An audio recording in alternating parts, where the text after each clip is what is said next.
In this video, we're going to predict the next 10 years of attractions coming to the Universal Orlando Resort. Of course, this is all speculation, so don't expect most of this to come true. That said, let's start off with February 2024. Universal's Great Movie Escape closes at Universal City Walk. These are a set of Universal-themed escape rooms right outside the resort that unfortunately don't seem to be performing all too well. While I personally enjoyed my visit, with their lack of popularity, I don't see this attraction staying open for much longer into 2024. If I had to guess, it will likely be replaced with yet another restaurant or bar.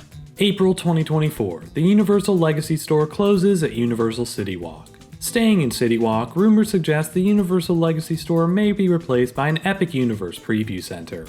With just over a year left to go until its grand debut, it makes sense to get guests hyped up for this brand new resort. I'd expect this preview center to open in the summer of 2024, just as attendance starts to peak.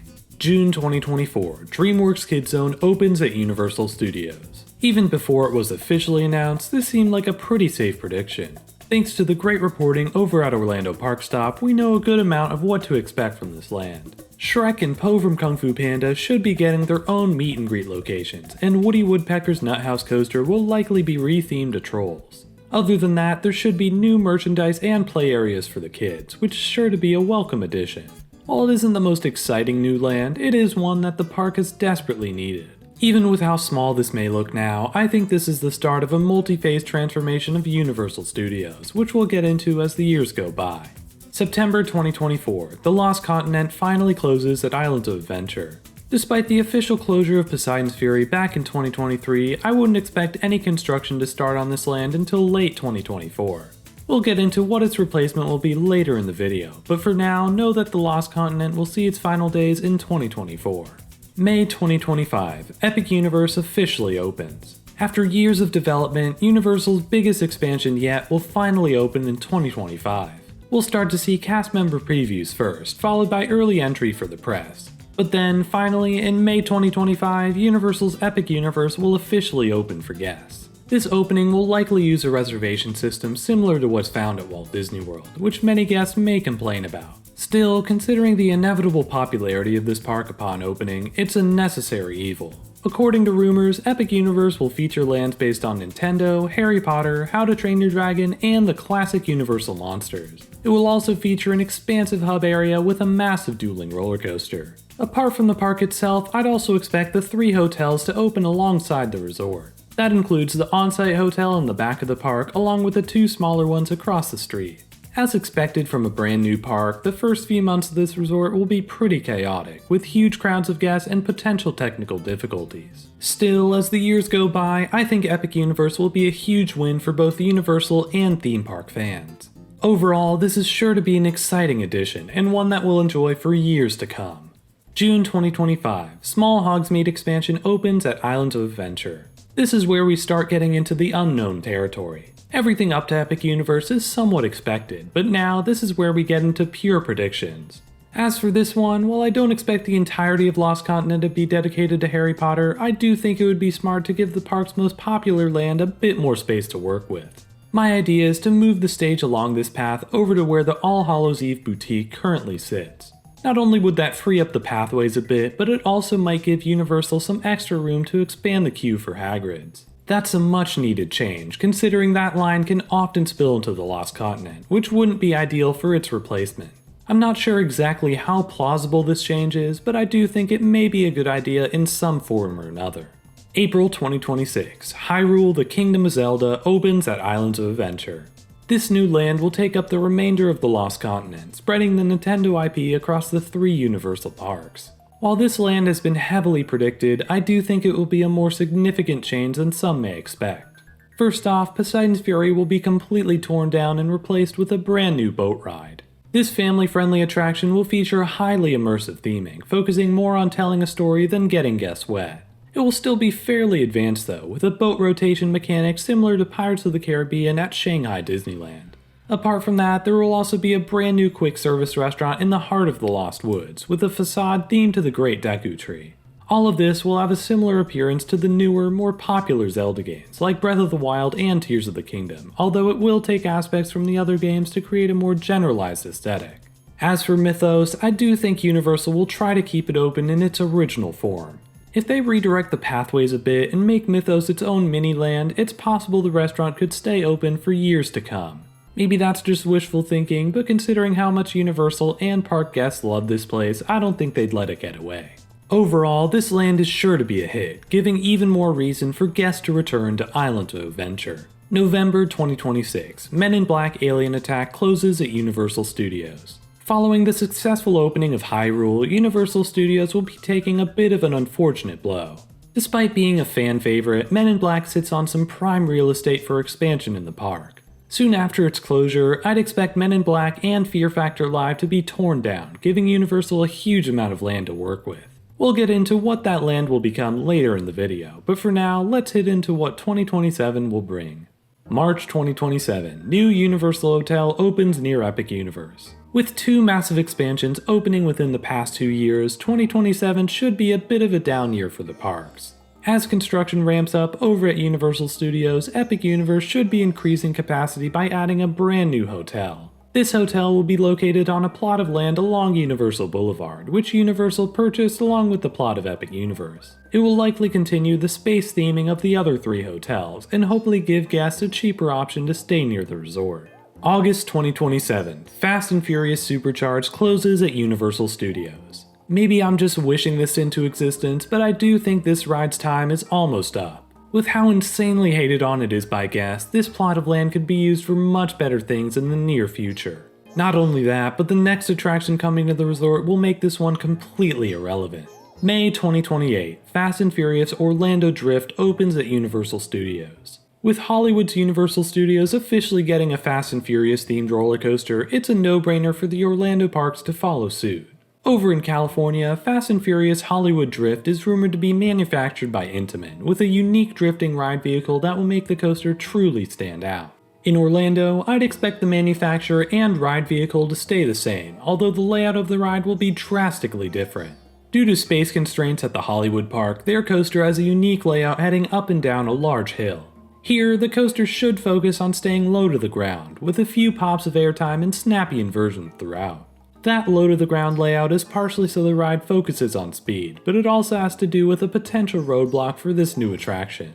Right across the street from this ride is a set of apartment buildings, which could lead to potential noise complaints when this coaster opens. With some clever soundproofing, this hopefully shouldn't be an issue, but it does seem like a smart decision to build this ride low to the ground. Otherwise, the queue's theming should be pretty great, although the coaster itself may not be quite as well themed.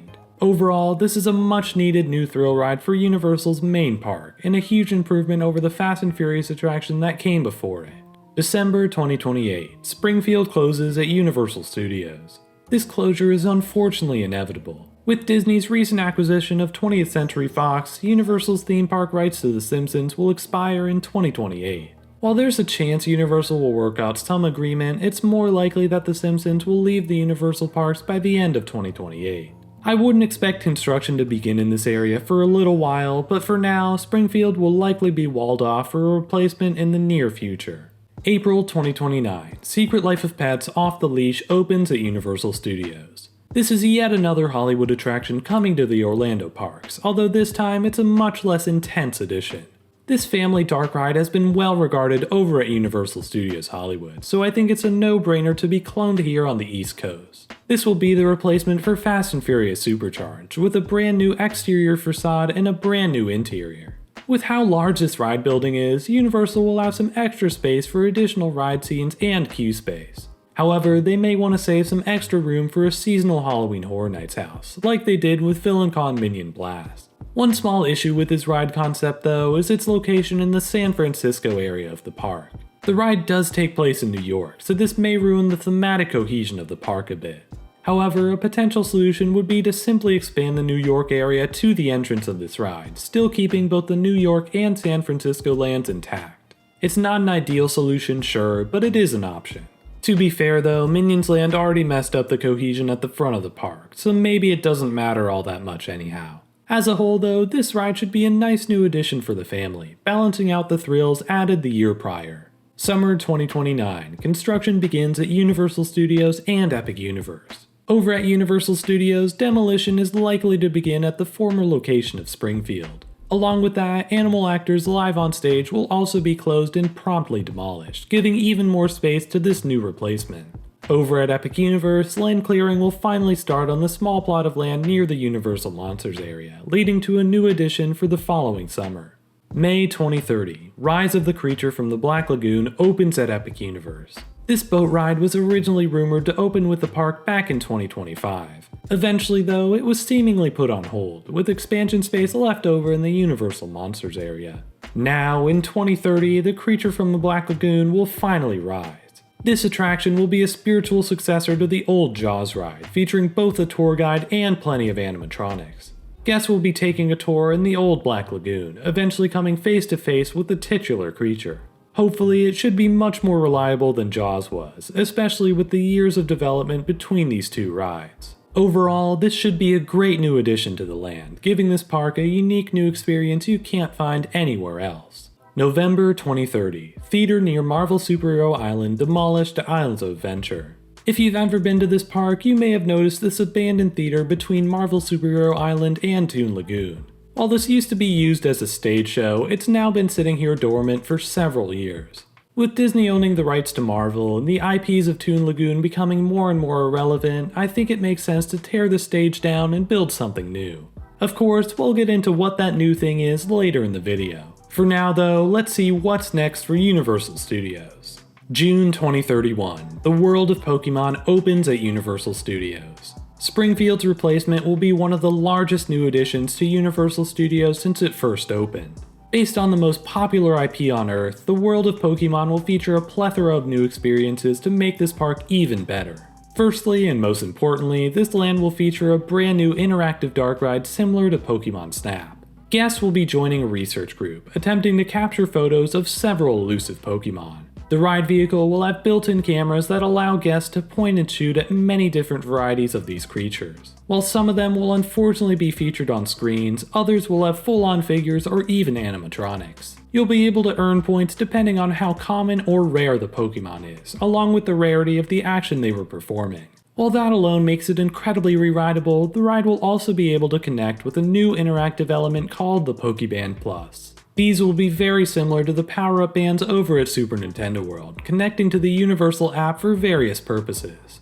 Apart from keeping track of your high scores, the app will also have its very own Pokédex, allowing guests to keep track of every Pokemon they have yet to collect. The ride will have a majority of these Pokemon, even cycling through them depending on the time of year. This may gather criticism from some guests, but overall be a pretty profitable endeavor for the Universal parks. Apart from the ride, the land will have various Pokemon figures scattered throughout for guests to collect, adding on to their Pokédex. There will also be a small quick service restaurant and a Pokemon Research Center, similar to the Jurassic Park Discovery Center at Islands of Adventure. Close by, Spongebob Squarepants will also be rethemed to a Pokemon gift shop, with plenty of new merchandise on offer. Overall, this is sure to be an insanely popular addition to Universal Studios, and should please both fans and newcomers alike.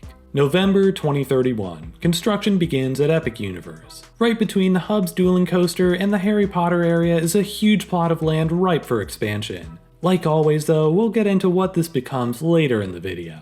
April 2032, SpongeBob's Rock Bottom Adventure opens at Islands of Adventure. With all the new stuff coming to Universal Studios, it's about time Islands of Adventure got something new. Rock Bottom Adventure will be located right in between Marvel Superhero Island and Toon Lagoon, acting as a sort of cartoony bridge between the two. The ride itself won't be too exciting though, as Universal can only really fit a simulator attraction into this area. Rock Bottom Adventure will have a very similar ride system to Despicable Me Minion Mayhem, with a few small tweaks to level it up a bit. There will be projection mapped effects throughout the theater, along with a small animatronic or two. While it still won't be amazing, most will consider this to be one of the better simulators at the resort.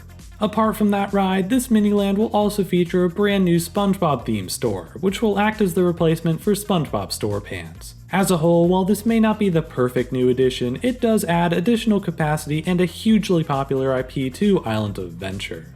October 2033, Rivendell, the World of Lord of the Rings opens at Epic Universe. This land will be the first major expansion of the park, with plenty of new rides and experiences for guests.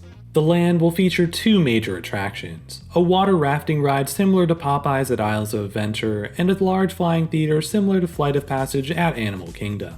The raft ride is sure to be a perfect addition, finally giving Epic Universe the elite water ride it's desperately needed.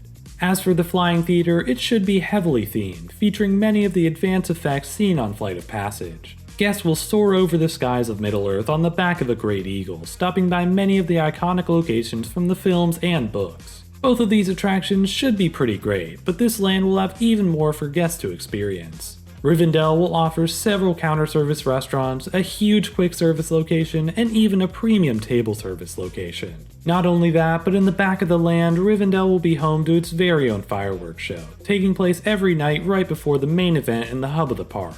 Overall, this is sure to be a massive new addition, adding even more to do in Universal's latest park. With that, we've now gone over the next 10 years of attractions coming to the Universal Orlando Resort. For more on these parks, check out my tier list of every single ride at Universal Studios. Thanks so much for watching, and I'll see you all next time.